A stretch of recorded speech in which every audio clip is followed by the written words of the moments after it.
Stand up, stand out, stand strong. A 30-day guide to navigate life when the shift hits the fan. Chapter 10, Day 10. What image are you upholding?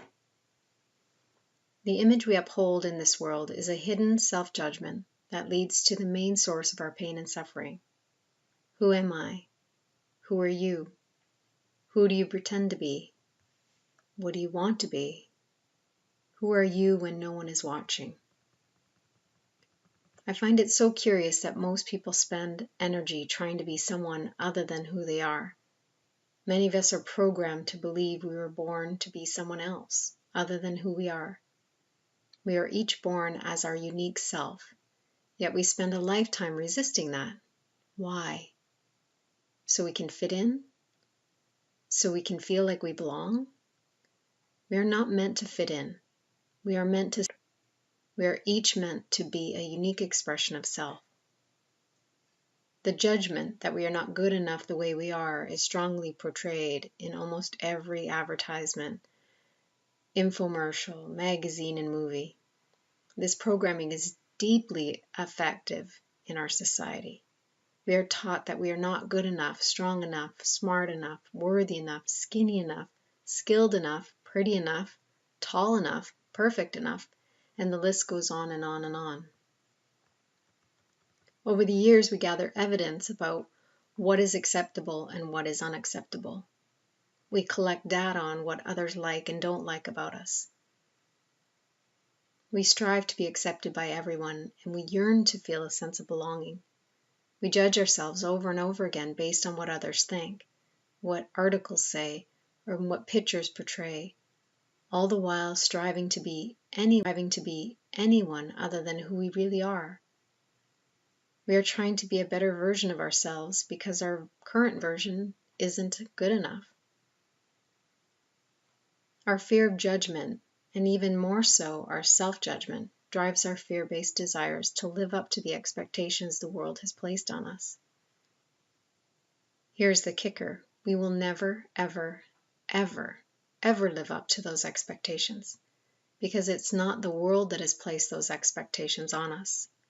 We have done that to ourselves by buying into the world's unrealistic version of what it means to be ourselves. We have put that pressure on ourselves by choosing to believe everyone else's judgment and take it as our own. What image are you upholding? Who are you trying to impress? Whose expectations do you believe you are trying to meet? I spent most of my life wanting to be anyone else but me. At the same time, I spent a great deal of energy pretending to have it all together so that it wouldn't burden anyone else. It was a hard role to play because I had so much internal pain that I could only hold it together for periods of time before I would fall apart. This usually happened in the privacy of my own company. The pressure would become so intense I would explode in tears and grief. After the tears passed, I would get up, wipe my tears, brush myself off, and once again step into the image I feel I needed to uphold. After all, I didn't want to disappoint anyone. I wanted everyone to like me, and I would go to great lengths to make sure I was accepted in most circles. I was likable, but not in all. Feeling unaccepted was a deep wound. Feeling left out created such an intense feeling of loneliness it was difficult to bear. But I had a role to play, and a world to save. I had no choice but to grin and bear it. I have come to realize that not everyone is going to like me, and I have made peace with that. In fact, I embrace it now as a gift. I often trigger people because I am a mirror for what they need to look at within themselves. There are times I will walk into a room and some people will see me and run the other way. Some will make eye contact but pretend they don't see me. As an intuitive healer and as an empath, I can sense what is happening behind the scenes. I can sense people's hidden pains, fears, and emotions. That can be terrifying for some people, because I may be able to see what they are hiding behind the image they are upholding. They are afraid to be exposed by my X-ray vision. They are afraid that I will see the hidden skeletons in their closet. In some ways this is true, because I can pick up on what is hidden and playing in the background. However, unless I'm working specifically with a client or a group, I do my best to mind my own business. When I was younger, I didn't understand my gift. I would pick up on messages coming at me from everyone in all directions. It was exhausting for me and not helpful for others.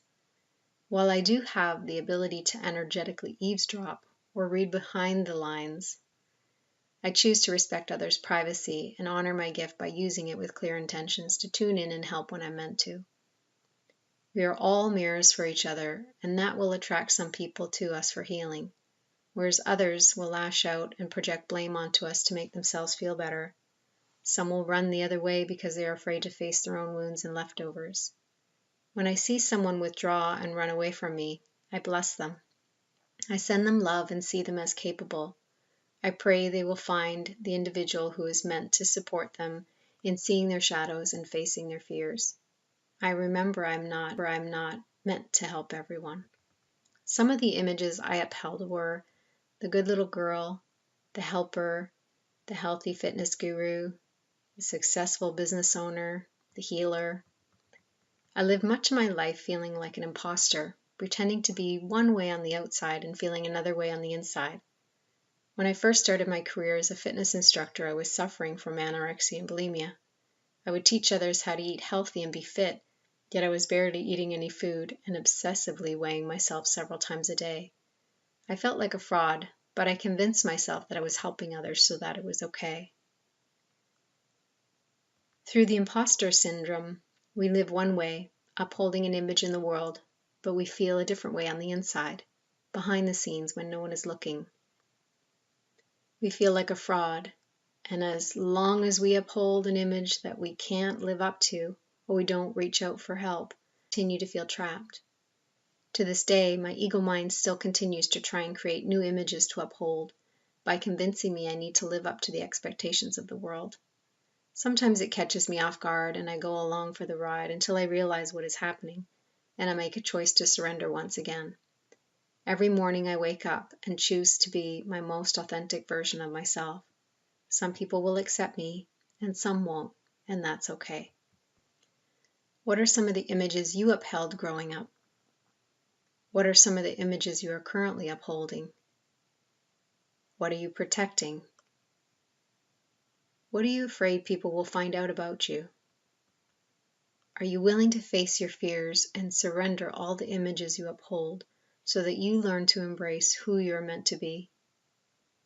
It all begins with creating awareness and making a conscious choice to let go, surrender, and trust. There is no one else in this world that can make a better you. You're the only one that exists. The world doesn't need you to strive to be someone else. What the world needs is for you to be a full expression of you, and nobody else but you.